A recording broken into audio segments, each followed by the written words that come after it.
Hello everyone, welcome back to my YouTube channel. तो आज की इस वीडियो में हम बात करेंगे कि फोम बॉक्स की ड्राइंग बनाने से पहले हम जो प्लानिंग करते हैं वो किस तरीके से करते हैं। तो वीडियो शुरू करने से पहले एक छोटी सी रिक्वेस्ट है, जो लोग इस चैनल पर नए हैं तो प्लीज़ जाके मेरे चैनल को सब्सक्राइब कर लें एंड बेल आइकन को क्लिक कर लें ताकि आने वाली वीडियो की नोटिफिकेशन आपको मिल सके। तो चलिए वीडियो शुरू करते हैं, तो बने रहिए मेरे साथ। तो दोस्तों, यहाँ पर जो स्टेप 1 है, स्टडी दी फाउंडेशन ड्राइंग केयरफुली। जो हमारे पास फाउंडेशन ड्राइंग है उसे हमें अच्छे तरीके से स्टडी करना है। आप जब फाउंडेशन ड्राइंग ओपन करेंगे तो आपको हर ड्राइंग में इस टाइप की पिक्चर देखने को मिलेगी। तो उस फोटो में जो भी डायमेंशन दी हुई है जो कि हमारे लिए इम्पोर्टेंट है, अगर आप हमारी पिछली वीडियो को देख चुके हैं तो आपको पता चलेगा कि हमारे लिए कौन कौन सी डायमेंशन इंपॉर्टेंट है। तो अगर आपने हमारी पिछली वीडियो नहीं देखी तो मैंने उस वीडियो का लिंक डिस्क्रिप्शन बॉक्स में दे दिया है, तो आप वहां जाके वीडियो को देख सकते हैं। उस वीडियो में हमने फोम बॉक्स और उसके टाइप के बारे में बात करी है, तो आप डिस्क्रिप्शन बॉक्स में दिए हुए लिंक के थ्रू वीडियो को देख सकते हैं। तो अब हम बात करते हैं, यहाँ पर हमारे लिए जो इम्पोर्टेंट डायमेंशन है वो है बी, यानी यहाँ से लेकर यहाँ तक। और जो डायमेंशन है और उसके बाद ये डायमेंशन है D1V, फिर उसके बाद D1C, फिर उसके बाद D2 और B2 है। ये भी इम्पोर्टेंट है क्योंकि ये स्टेप बॉक्स के जो डायमेंशन हैं वो डिसाइड करते हैं कि स्टेप बॉक्स कैसा बनेगा। फिर उसी तरीके से चिमनी की हाइट क्या होगी और उसकी विड्थ क्या होगी, ये डायमेंशन भी हमारे लिए इम्पोर्टेंट है, हमारे लिए ज़रूरी है। जब हम शॉप ड्राइंग बनाते हैं तब ये डायमेंशन हमारे लिए ज़रूरी होती हैं। Step 2, note down all the dimension carefully, यानी जो भी हमारे पास में डायमेंशन आएंगे different type of soil and different type of tower के फाउंडेशन के रिगार्डिंग, उसे हमें केयरफुली नोट करना है। मैं बार बार आपको यहाँ पर बता रहा हूँ कि आप डायमेंशन केयरफुली नोट करें, क्योंकि हमारे पास बनाने के लिए बहुत सारे ड्राइंग होते हैं और उन ड्राइंग को स्टडी करने के बाद हमें उन डायमेंशन को नोट करना होता है। तो अगर हम इनिशियली स्टेज में प्लानिंग स्टेज में मिस्टेक करते हैं और ड्राइंग के डायमेंशन हम गलत नोट करते हैं तो हमारी ड्राइंग गलत बननी ही बननी है। तो जो भी ड्राइंग की डायमेंशन है उसे हमें केयरफुली नोट करना है। तो ये जो एक्सेल सीट है आप सभी के पास अवेलेबल होना चाहिए। ये आप जब आप फाउंडेशन की ड्राइंग बनाएंगे तो आपके डिपार्टमेंट वाले आपको ये एक्सेल सीट देंगे। तो वहाँ पर ये जो कलर पोर्शन है वो मैंने नोट किया है, बाकी मेरे पास अवेलेबल था।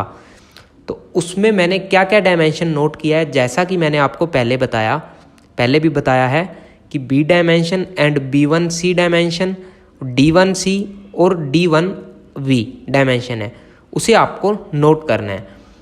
अब वो कौन कौन से डायमेंशन है, यानी कि जो फोम बॉक्स के लिए ये वाला डायमेंशन है और फिर ये वाला डायमेंशन है, फिर उसी तरीके से हम स्टेप बॉक्स की हाइट और उसकी विड्थ क्या है और चिमनी की हाइट और उसकी विड्थ क्या है वो हमको यहाँ पर नोट करना है।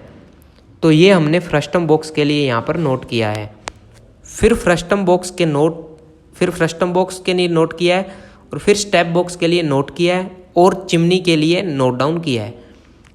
अब यहाँ पर इम्पोर्टेंट चीज़ समझने की ज़रूरत है कि इस वाले फाउंडेशन ड्राइंग में बी टाइप टावर के लिए 2 टाइप के स्टेप बॉक्स का यूज़ किया है।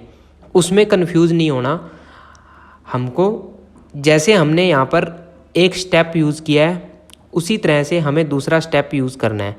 तो हम यहाँ पर 2 स्टेप बॉक्स बनाएंगे। तो उसके लिए अब हम आते हैं स्टेप नंबर 3 पर।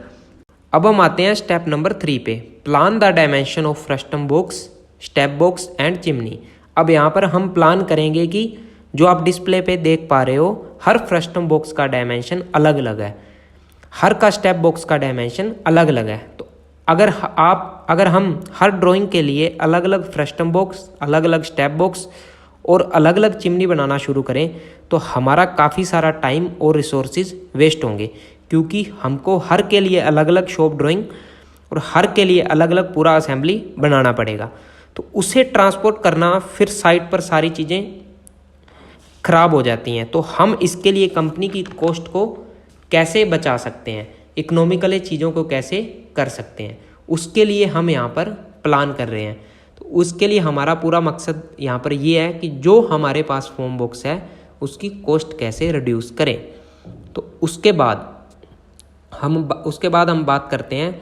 उसके लिए हमने ये किया कि हम सबसे पहले आते हैं फस्टम बॉक्स पर। जो आप यहाँ पर पैटर्न देखिए कि क्या है। जो फस्टम बॉक्स होता है उसमें जो रूलिंग चीज़ होता है, जो फस्टम बॉक्स को डिसाइड करता है कि हम कौन से अलग करेंगे, तो वो D1C और D1V का जो डायमेंशन होता है वो डिसाइड करता है। एक बार आपको रिकॉल करवा दूं कि D1C और D1V डायमेंशन आखिर है क्या।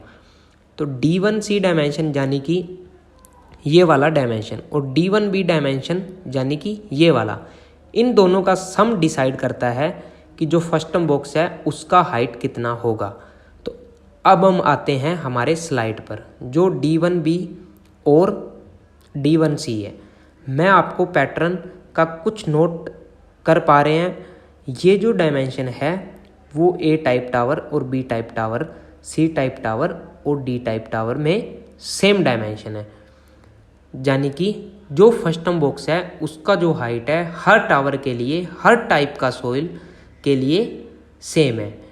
यानी कि हमारे फस्टम बॉक्स की हाइट को चेंज नहीं, यानी कि हमारे फस्टम बॉक्स की हाइट तो चेंज नहीं हो पा रही, सिर्फ और सिर्फ लेंथ चेंज हो रही है। तो एक चीज़ यहाँ पर इम्पोर्टेंट मैं आपको नोट करवा दूँ। जो DFR फाउंडेशन है इसका मतलब होता है ड्राई फिश रॉक। तो DFR फाउंडेशन में हम फ्रस्टम बॉक्स का यूज़ नहीं करते। क्यों नहीं करते उसके बारे में भी बात कर लेते हैं। तो जो DFR फाउंडेशन होती है वो हार्ड रॉक सॉइल होती है और उसका एक्सावेशन काफ़ी टफ होता है। इसलिए उसका जो एक्सावेशन करते हैं वो हम इस तरीके से करते हैं ताकि हमारे एक्सावेशन का जो पिट वहाँ पर बने वह हमारा फ्रस्टम बॉक्स का काम करे। लेकिन वहाँ पर हम स्टेप बॉक्स और चिमनी बॉक्स का यूज़ तो करेंगे ही करेंगे। तो ये बात इम्पोर्टेंट है, आप इसको नोट कर लें। तो वापस हम अपने टॉपिक पर आते हैं, जो था कि फस्टम बॉक्स का डायमेंशन कैसे नोट करें। तो हमने पहले डिस्कस किया था कि हाइट है वो सेम है फस्टम बॉक्स का, बस उसका जो लेंथ है वो अलग है। तो अब हम ध्यान से देखें कि जो A टाइप और B टाइप टावर की डायमेंशन है उसके फस्टम बॉक्स की जो लेंथ है वो अप्रोक्सीमेटली क्लोज है, मतलब अप्रोक्सीमेटली उसके आसपास है। और फ्रस्टम बॉक्स 2 जिसमें कि DD टाइप टावर और DE टाइप टावर है उसको हम एक साथ बनाएंगे क्योंकि ये अलग हो जाता है। इसका जो डायमेंशन है वो थोड़ा ज़्यादा हो रहा है, तो इसलिए हम इसको अलग अलग कर लेंगे।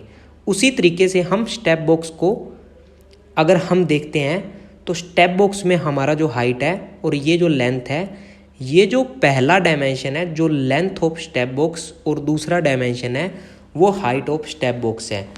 तो लेंथ और हाइट में से हाइट डिसाइड करता है कि कौन सा स्टेप बॉक्स एक साथ बनेगा और कौन सा स्टेप बॉक्स अलग बनेगा। तो यहाँ पर हम देख पा रहे हैं 250 वाले कितने हैं उसको हमें एक साथ कर लिया है, और 300 वाले कितने हैं उसको हमने एक साथ कर लिया है, और 400 वाले कितने हैं उसको हमने एक साथ कर लिया है। अब बहुत सारे लोगों के मन में ये सवाल आ रहा होगा कि 250 यहाँ पर भी है, 250 यहाँ पर भी है, उसको आपने एक साथ क्यों नहीं लिया। तो इसको एक साथ इसलिए नहीं लिया क्योंकि हमारे पास आप देख पा रहे हैं कि फ्रस्टम बॉक्स B टाइप का सेम है। तो स्टेप बॉक्स को भी एक साथ रखते हैं ताकि साइट पर ज़्यादा कन्फ्यूज़न ना हो। और आप देख पा रहे हैं चिमनी भी A और B का सेम है, तो इसलिए मैंने स्टेप बॉक्स यहाँ पर एक रखा और दूसरा यहाँ पर अलग रखा, और डायमेंशन भी ज़्यादा डिफरेंस नहीं है, तो इसलिए मैंने स्टेप बॉक्स 1 और स्टेप बॉक्स 2 को अलग रखा। इस तरीके से स्टेप बॉक्स के डायमेंशन कैसे अलग अलग करना है वो हम प्लान करते हैं। फिर हम आते हैं चिमनी पर। तो चिमनी का जो हाइट है आप डिस्प्ले पे देख पा रहे हो, और ये होगा उसका विड्थ। अब हमारे पास में यहाँ पर जो डिसाइड फैक्टर होता है वो इसका विड्थ कितना होगा। अब आप देख पा रहे हैं कि A और B टाइप टावर के लिए जो विड्थ है वो सेम है, उसकी हमने चिमनी बॉक्स उसी तरह से हमने चिमनी बॉक्स ए चिमनी के साथ कर लिया है। जो दूसरे वाला है जो कि 650 है, उसको हम दूसरे के साथ में मिलाकर बनाएंगे। तो इस तरीके से हम प्लान करते हैं कि किस तरीके से हम कॉस्ट को सेव कर सकते हैं। तो दोस्तों आई होप कि आपको समझ में आ गया होगा कि फोम बॉक्स की ड्राइंग बनाने की प्लानिंग हम कैसे करते हैं।